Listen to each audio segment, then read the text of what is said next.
ऋग्वेदची height झाल्यापासून जरा जास्तीच आहे, पण या कॅरियरमध्ये तरी तो खूप व्यवस्थित आधी राहत होता.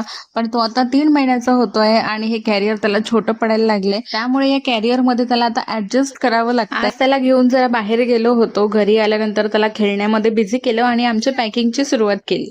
अनुला पॅकिंग खूप छान करता येते, त्यामुळे मी फक्त सगळं सामान गोळा करून त्याला आणून दिलेलं आहे आणि बाकी सगळं तो पॅक करणार आहे.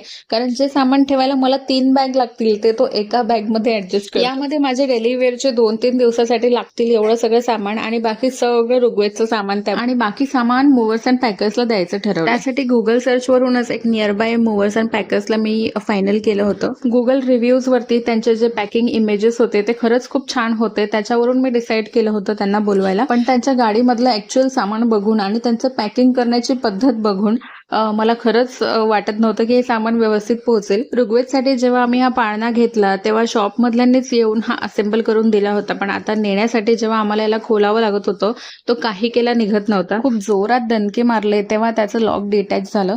आय होप काही डॅमेज झालं नसेल. सामानाचं एक फायनल चेक करायला म्हणून त्या रूममध्ये परत गेलो तर ऋग्वेदच्या सगळ्या आठवणी जाग्या झाल्या. माझ्या बाळासाठी रेडी केलेली ही पहिली रूम माझ्यासाठी नेहमी स्पेशल असेल. चला तर भेटूया नेक्स्ट व्लॉगमध्ये. बाय.